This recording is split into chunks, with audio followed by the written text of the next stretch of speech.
Okay, so I'm going to share with you 3 reasons why you might be struggling to follow through with your fast. Either you're not starting, or you do start and you start and you start and you start, but you never actually finish. And there's always some reason or something that comes up that prevents you from actually following through.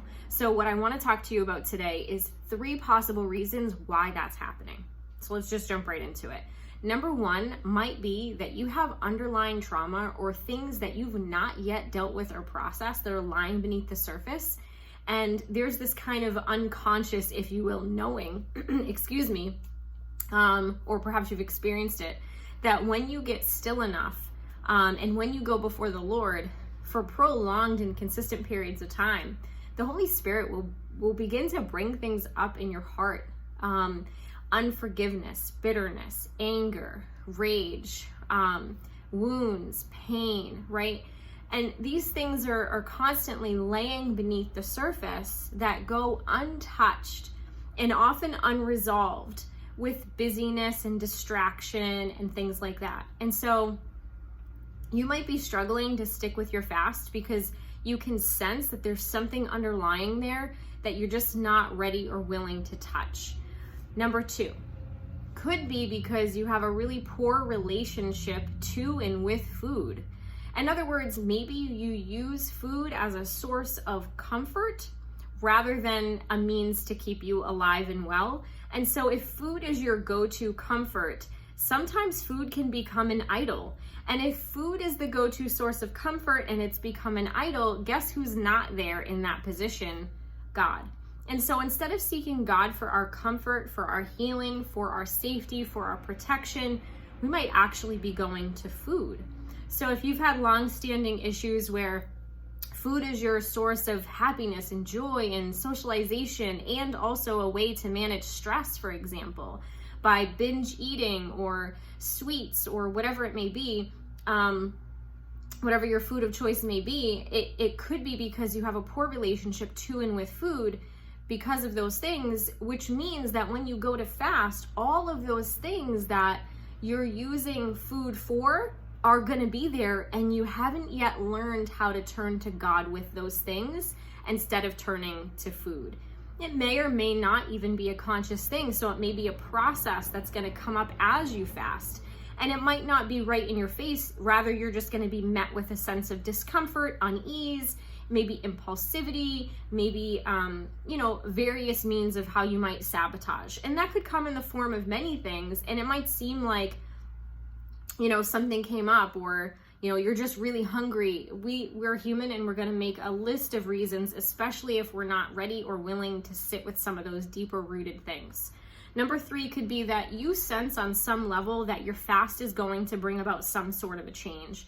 Whether a change to your identity or a change to your circumstances in your life, there's some kind of sense that if you fast, there's some kind of sense that you might receive some sort of revelation that's going to request something of you or lead to change in some way, and there's some resistance towards that change.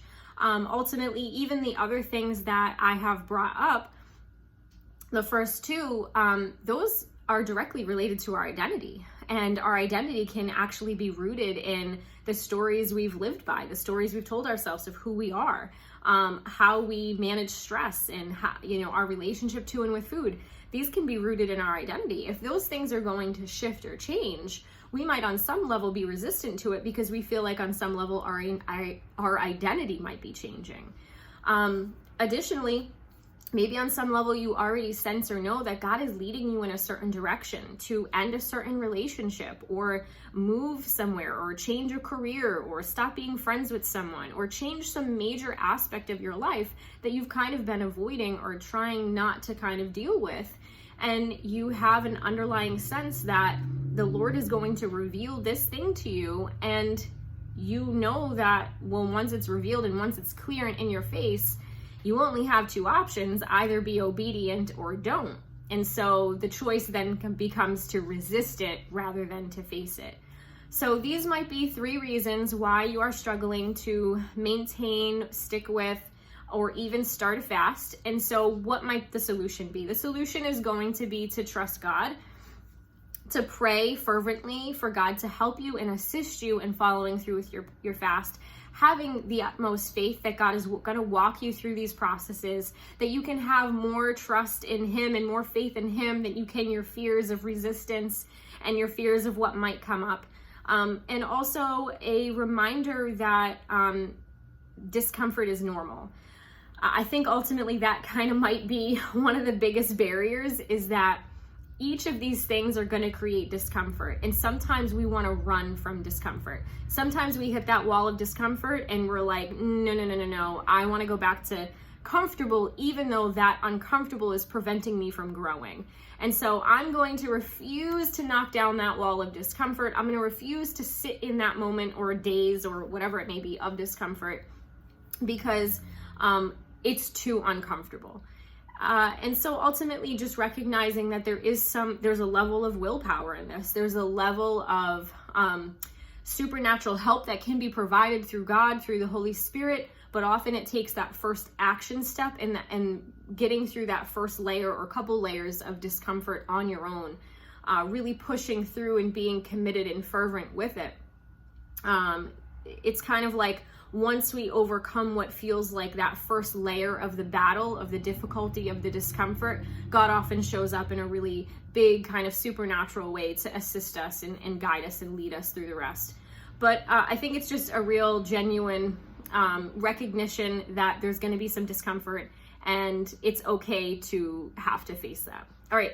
If this helped you, or you want more information, please feel free to like or subscribe and throw in the comments what more you might want to know, or what was helpful. All right, take care.